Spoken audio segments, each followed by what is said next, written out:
नमस्कार दोस्तों, आपका स्वागत है आपके अपने YouTube channel Vidhi judicial academy में। मेरा नाम है Vijendra Verma and I am the director founder of the Vidhi judicial academy.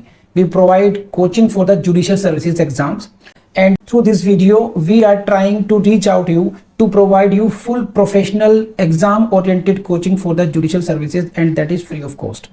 In classes में जो वीडियोस हम आपको प्रोवाइड करेंगे, we are going to provide you the entire foundation course including all the books, including all the details, whether it is required for the prelims or mains or for the guidance for the interview.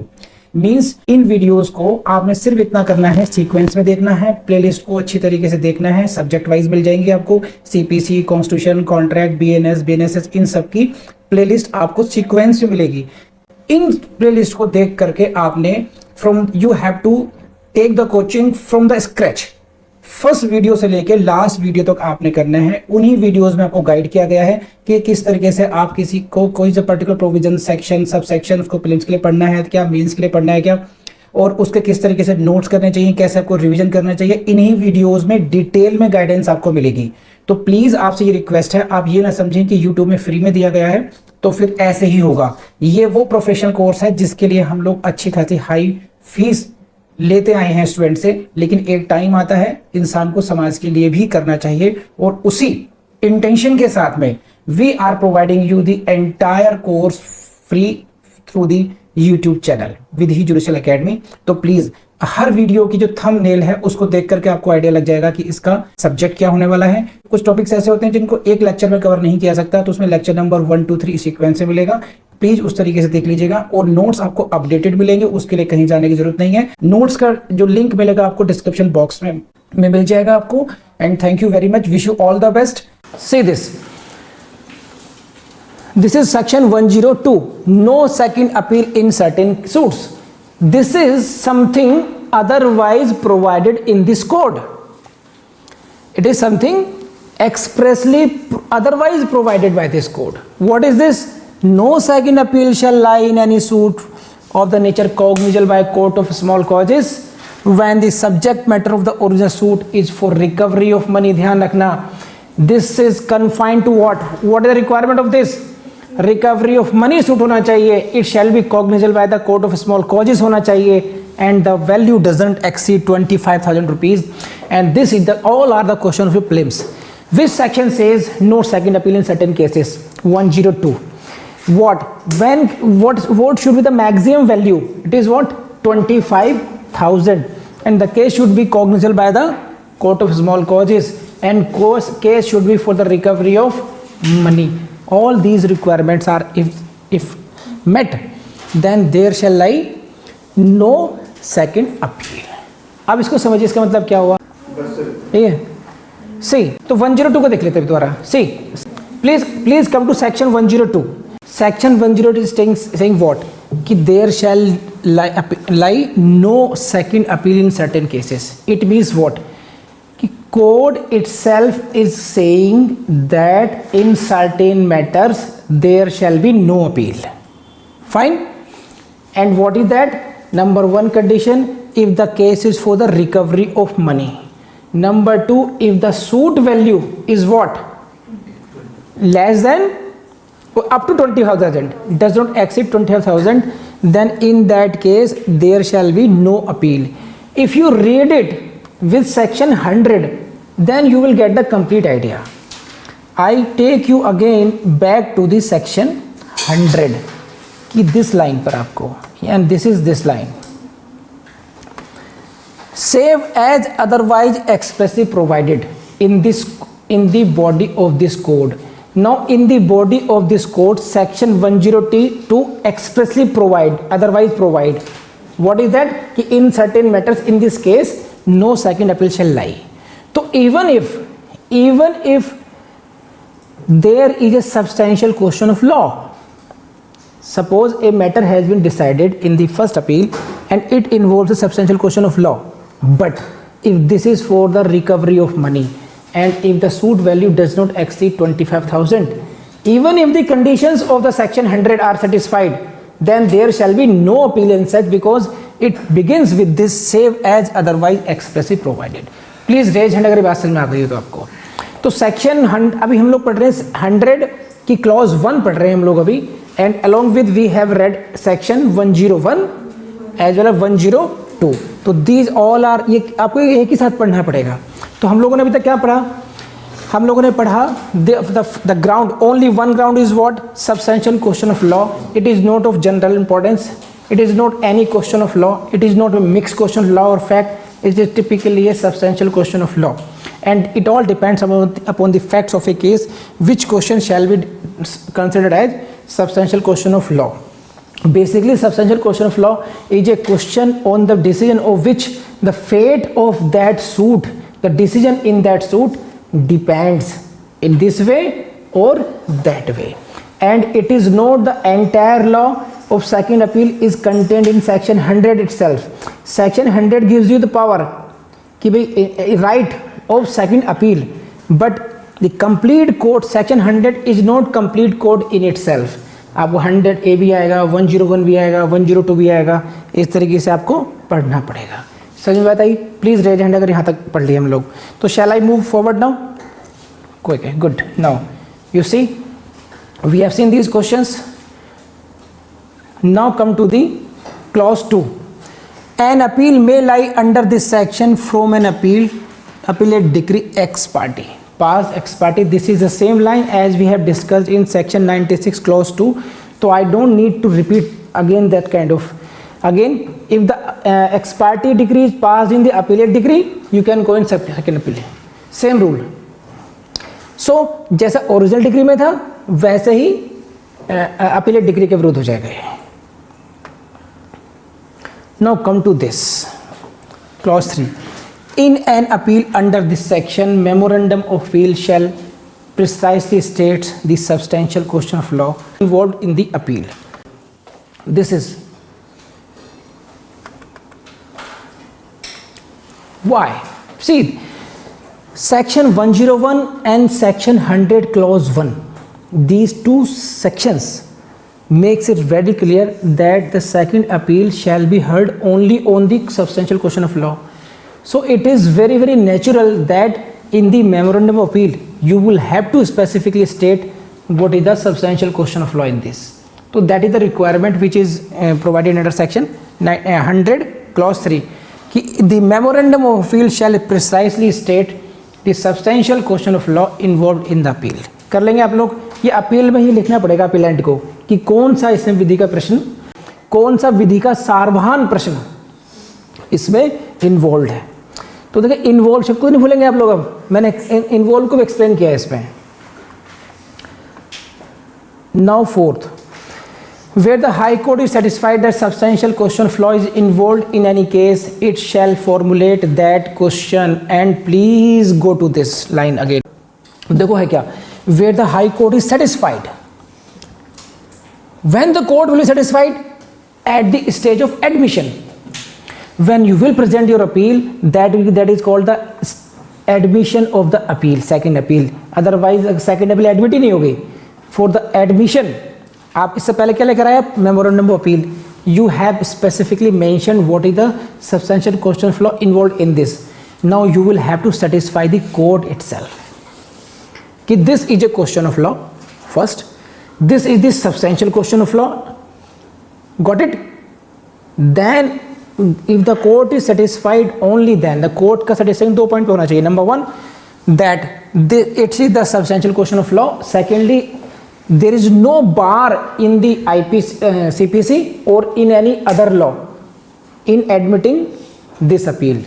Then if the court admits the appeal, if the high court admits the appeal, then high court is that it shall formulate that question.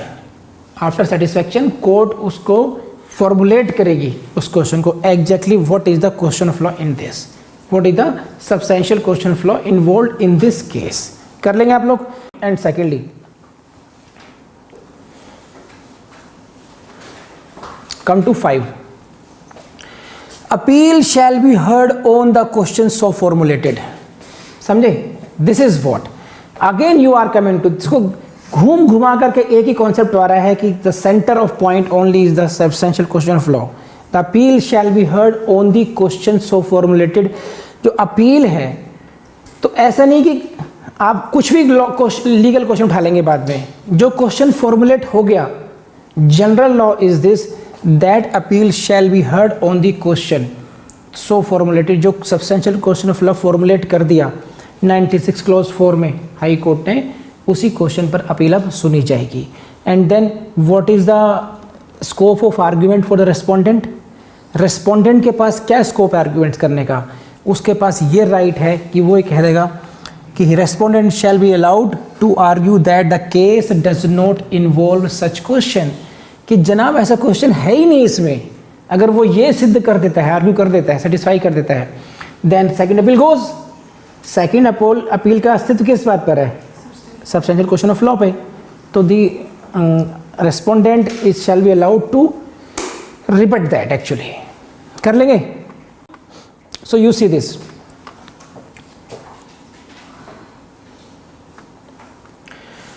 appeal shall be heard on the question so formulated. It means what? Second appeal shall be heard on the substantial question of law so formulated. बस don't forget this. Now question is this, see you cannot bound the high court, you cannot bound the high court in strict sense. You have given the general law that appeal shall be heard only on the question so formulated, but if in any case, in any circumstances the court is satisfied कि भाई कुछ और भी हो सकता है इसमें, to meet that this proviso, provided that nothing in this subsection shall be deemed to take away or abridge the power of the court. Try to this, see the wordings. This is the power of the court. Although section 100 narrow downs the scope, limits the scope of second appeal. Section 100 की जो wording है उन्होंने scope limit कर दिया। कौन है? High court, supreme power of the state. वो appeal hear कर रही है। उसको आपने क्या कहा कि देखो sir, you are the high court, जिल्ले लाही हैं आप, है ना, आप लॉर्डशिप हैं, आप माई बाप हैं, सब कुछ हैं आप, but don't forget you are hearing second appeal. तो फैलिए मत, लिमिट में रहिए। और लिमिट क्या है? Substantial question of law so formulated. ठीक है जी, जैसे सीपीसी कहेगी, ठीक है, okay. But we are the high court, you can not take our power, discretionary power that goes against the very nature of the court. Why court are constituted? Just because you will encircle us कि इस कैद में रहेंगे। No, we are high court, we have our wisdom. तो उनकी wisdom को समझते हुए, उनको नमस्कार करते हुए हाई कोर्ट की पावर को, ये प्रोविजो भी इनकॉर्पोरेट किया गया है। क्या? Nothing in this subsection shall be deemed to take away or abridge the power of the court to hear the appeal on any other substantial question of law. High court ने कहा कि हमें लगता है कि कोई सब्सटेंशियल क्वेश्चन ऑफ लॉ है तो हम नहीं सुनेंगे क्या? इसीलिए रेफरेंस कर तुम्हें याद दिलाता हूँ, फिल्म देखी थी आप लोगों ने जिसमें सनी देओल पाकिस्तान जाता है, गदर एक प्रेम का था। उसमें एक सीन था कि उसको वीज़ा नहीं मिल रहा था, तो डायलॉग कहता है कि अगर उसको वीज़ा नहीं मिलेगा तो क्या पाकिस्तान नहीं जाएगा वो, है ना, तो कहीं और रास्ते से निकालेगा। तो हाई कोर्ट ने भी कहा कि क्या मतलब है कि तुमने एक लाइन डाल दी तो कि हम लोग अदर सब्सटेंशियल क्वेश्चन सुनेंगे ही नहीं, हम लोग सुनेंगे, है ना, लेकिन उसके लिए क्या करेंगे? ठीक है, we will not misuse our power and for that reasons to be recorded. आप समझ रहे हैं? Balance, check and balancing. पहला चेक क्या हुआ कि scope of second appeal is limited now, limited to the substantial question of law so formulated, but high court की शक्ति को प्रणाम, ठीक है, आपकी पावर इंटैक्ट रहेगी। You can hear the appeal on any other substantial question of law, okay, if you are satisfied that the case involves such question. If the high court is of satisfaction that question, substantial question of law other than formulated भी उसमें कुछ है, high court can hear that appeal as well, but the फिर again check क्या लगाया? For reasons to be recorded, high court will have to record reason। Speaking वो देना पड़ेगा कि though we have formulated this question of law, but subsequent stage, it means what? At the initial stage admission की stage पे कौन सा question था? Only one question, वही substantial question of law. But at subsequent stage, later on, High Court comes to conclusion. High Court is satisfied that the case involves such other question as well. Then High Court is not devoid of power कि हम तो सुन ही नहीं सकते. High Court hear on other question as well. But only procedural safeguard is that High Court will have to mention the High Court will have to record the reasons for that. हाँ या ना बोलिए, कर लेंगे आप लोग. Now this is what you can see this. This is what a second appeal. This was it shall be heard on substantial question of law, so formulated. Got it? Now High Court is satisfied that it shall hear appeal on any other substantial question of law which is not so formulated. Then it can be done so. Then nothing in this subsection shall be deemed to take away or abridge the power of the court to hear, and this is but for reasons to be recorded. This line is very important, mandatory है, ध्यान रखना. कभी सब कुछ याद कर लो, इसको भूल जाओ. For reasons to be recorded, question prelims से यही पूछेगा आपसे, whether recording of reason is essential or not. आपको भी तो ध्यान रखा, आपने सब कुछ याद रखा, सबसेशनल क्वेश्चन ऑफ लॉ याद रखा, नोट जनरल इंपॉर्टेंस याद रखा, मिक्स नहीं करेंगे, हाई कोर्ट जाएंगे, एक्सपर्टी क्लब भी जाएंगे, सब कुछ याद रखा. ये क्या पूछ लिया इसने? तो don't forget this, for reasons to be recorded भी पूछा जाएगा आप लोगों से. And this is the question. ध्यान रखना, मदन लाल केस है वर्सेस बालकृष्णा केस है, ध्यान रखना. This is the question, important question which can be asked from you. And again you see the questions. Maximum time second appeal before high court, substantial question of law, इसी पर question पूछते हैं बार बार, लगभग हर बार. Reappreciation of evidence is permissible or not? Not permissible. See आप देखो second appeal का, this is the question, reappreciation of evidence. Please note down the case law Madan Lal versus Balkrishna. Madan Lal, इतना भी ध्यान रख लीजिए बस. Second appeal Madan Lal. Second appeal किसने फाइल की थी? मदन लाल ने की थी, बस इतना याद रख लिया, प्रिलिम्स में हो जाएगा काम आपका. Now come to this, see this. In second appeal the reappreciation of evidence is permissible subject of revision, none of this. You अब इसको अंडरस्टैंड करने की कोशिश करते हैं. अभी तक हम लोग क्या पढ़ रहे हैं? What is the scope of second appeal? Second appeal में क्या पढ़ा हम लोगों ने? This is the scope, only limited scope of the point of law, that is what substantial question of law. तो हम लोग एविडेंस को रिकॉर्ड नहीं, अप्रिशिएट नहीं करेंगे, ठीक है? This is not permissible. So this is section 100 clause 5 तक आ गया आपका. ये we have read section 100, 101 and 102 as well, and rest on the in the next class.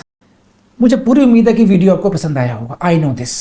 लेकिन क्वेश्चन ये है कि क्या आप मेंटली प्रिपेयर्ड हो जज बनने के लिए? अपने से पूछना बस कि क्यों आप इर्रेगुलर हो जाते हो. आपकी हेल्प भगवान भी तभी करेगा जब आप खुद अपनी हेल्प करना चाहेंगे. तो बस लगातार पढ़ते रहिए, कंसिस्टेंसी से पढ़ते रहिए. बस यकीन मानो आप 100% एक दिन जज बनोगे. यू कैन बिकम जज. बस आपको लगातार पढ़ना है, ठीक है? थैंक यू, अलविदा. और अब मिलेंगे नेक्स्ट वीडियो में जल्दी से ही. अभी शुरू करो दूसरा वीडियो, ज्यादा आलस्य नहीं करना हमने.